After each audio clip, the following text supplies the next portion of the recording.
ಬ್ಲಾಸ್ಟ್ಗೆ break ಬಿದ್ದಿದೆ. Republic ಕನ್ನಡದ ವರದಿಯ ಬೆನ್ನಲ್ಲೇ ಈ ಕ್ರಮವನ್ನು ಕೈಗೊಳ್ಳಲಾಗಿದೆ. ನಮ್ಮ ವರದಿಯ ಇಂಪ್ಯಾಕ್ಟ್ ಇದು.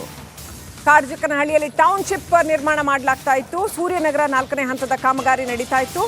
ಈ ಕಾಮಗಾರಿಯ ಬಂಡೆ ಬ್ಲಾಸ್ಟ್ನಿಂದಾಗಿ ಮನೆಗಳು ಬಿರುಕು ಬಿಡ್ತಾ ಇದ್ವು. ಈ ಬಗ್ಗೆ ನಿನ್ನೆ ಸಮಗ್ರ ವರದಿ ಮಾಡಿತ್ತು ನಿಮ್ಮ ರಿಪಬ್ಲಿಕ್ ಕನ್ನಡ. ನಿನ್ನೆ ಅಧಿಕಾರಿಗಳು ಸ್ಥಳಕ್ಕೆ ಭೇಟಿ ಕೂಡ ನೀಡಿದ್ರು.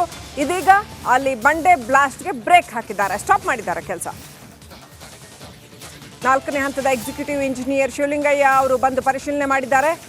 ನಿನ್ನೆ ತಾತ್ಕಾಲಿಕವಾಗಿ ಬಂಡೆ ಒಡೆಯೋದನ್ನು ನಿಲ್ಲಿಸೋದಕ್ಕೆ ಸೂಚನೆ ಕೊಟ್ಟಿದ್ರು. ಸದ್ಯ ಇಂದು ಬಂಡೆ ಒಡೆಯುವ ಕಾರ್ಯ ಸಂಪೂರ್ಣವಾಗಿ ಸ್ಟಾಪ್ ಆಗಿದೆ.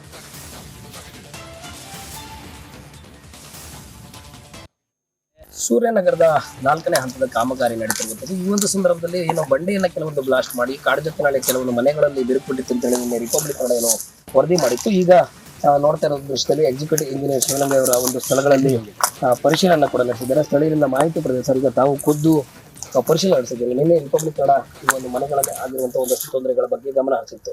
ಈಗ ಮುಂದಿನ ದಿನಗಳಲ್ಲಿ ಈ ಒಂದು ಮನೆಗಳಲ್ಲಿ ಈಗ ಕೆಲವೊಂದು ಕಡೆ ಬಿರುಕುಬಿಟ್ಟಿದೆ, ಅದರ ಪರಿಶೀಲನೆ ತಾವು ಖುದ್ದಾಗಿ ನೋಡಿದ್ದೀರಿ, ಏನ್ ಹೇಳಿ? ಎಲ್ಲ ಪರಿಶೀಲಿಸಿದ್ದೀವಿ ಸರ್. ಈ ಬಗ್ಗೆ ಪರಿಶೀಲಿಸಿ ನಾವು ನಮ್ಮ ಕೇಂದ್ರ ಕಚೇರಿಗೆ ವರದಿ ಸಲ್ಲಿಸಿ ಮುಂದಿನ ಕ್ರಮ ತಗೋತೀವಿ. ಅಂದ್ರೆ ಈಗ ಅವರು ಮನೆಗಳಲ್ಲಿ ಏನಾದ್ರು ಕೆಲವೊಂದೀಗ ಮನೆಗಳನ್ನು ತಾವೇ ನೋಡಿದ್ರಿ ಸರ್, ಮೇಲ್ಭಾಗದಲ್ಲಿ ಸಿಮೆಂಟ್ ಶೀಟ್ ಭಾಗದಲ್ಲಿ ಡ್ಯಾಮೇಜ್ ಆಗಿದೆ, ಆ ಗೋಡೆಗಳು ಬಿರುಕು ಬಿಟ್ಟಿದ್ದಾವೆ. ಈಗ ಬಂಡೆಗಳನ್ನ ಒಡೆಯೋದನ್ನ ತಾತ್ಕಾಲಿಕ ನಿಲ್ಲಿಸಿದ್ರೆ ಮುಂದಿನ ದಿನಗಳಲ್ಲಿ ಅವ್ರೇನಾದ್ರು ಮತ್ತೆ ಬ್ಲಾಸ್ಟ್ ಮಾಡಿದ್ರೆ ಇನ್ನೊಂದಷ್ಟು ಮನೆಗಳು ಇರುವಂತವ್ರಿಗೂ ಸಮಸ್ಯೆ ಆಗುತ್ತೆ.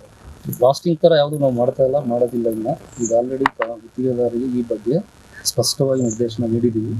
ತಾವು ಹೇಳ್ದಂಗೆ ಈಗ ಕ್ರ್ಯಾಕ್ ಅಂತ ಏನು ಹೇಳಿ ನೋಡಿ, ಕಿಟಿಗೆ ಮೇಲ್ಗಡೆ ಅದು ಬಂದಿರ್ತಕ್ಕಂಥ ಕ್ರ್ಯಾಕು ಮನೆ ಮಾಲೀಕರು ಹೇಳ್ದಂಗೆ ಅದ್ರ ಮೇಲ್ಗಡೆ ಒಂದು ಕಡಪ ಸ್ಲ್ಯಾಬ್ ಇಟ್ಟು ಅದ್ರ ಮೇಲೆ ಕಟ್ಟಿರ್ತಕ್ಕಂಥದ್ರಲ್ಲಿ ಬಂದಿದೆ. ಎಲ್ಲದನ್ನು ಸಮಗ್ರವನ್ನು ಪರಿಶೀಲಿಸಿ ಕ್ರಮ ಕೈಗೊಳ್ಳಿ ಸರ್. ಅಂದ್ರೆ ಯಾವ ರೀತಿ ಅವ್ರಿಗೆ ಏನಾದ್ರು ಮುಂದೆ ಅದನ್ನ ಸರಿಪಡಿಸ್ಕೊಡುವಂಥದ್ದು ಈ ರೀತಿ ಅಂದ್ರೆ ಈಗ ಕೇಂದ್ರ ಕಚೇರಿಗೆ ವರದಿ ಸಲ್ಲಿಸಿದ್ರೆ ಈ ಮುಂದಿನ ದಿನಗಳಲ್ಲಿ ಆ ರೀತಿ ಆಗದೆ ಇರೋಗೆ ಆಗಿರೋರ್ಗೆ ತೊಂದರೆಗೆ ಏನಾದ್ರು ಒಂದು ಸಹಕಾರ ಕೊಡುವಂತ ಕೆಲಸ ಆಗತ್ತಾ? ಹೆಂಗೆ ಪರಿಶೀಲಿಸಿ ನಾವು ವರದಿ ತಗೊಂಡು ಅನುಮೋದನೆ ನಂತರದಲ್ಲಿ ಕ್ರಮ ಕೈಗೊಳ್ತೀವಿ ಸರ್. ಈಗ ಸಾಕಷ್ಟು ಮನೆಗಳಲ್ಲಾಗಿದೆ, ಕೇವಲ ಒಂದೆರಡು ಮನೆ ಆದ್ರೆ ಈಗ ನಾವು ನೋಡಿರುವಂತದ್ದು ಕೇವಲ ಬೆರಳಿಕೆ ಅಷ್ಟೇ ಮನೆಗಳು. ನಿನ್ನೆ ಸಾಕಷ್ಟು ಜನ ಇಲ್ಲಿ ಸ್ಥಳೀಯರು ನಮ್ಮ ಜೊತೆಗೆ ಬಂದಾಗ ಅಲ್ಲಿ ಖುದ್ದು ತೋರಿಸಿದ್ರು.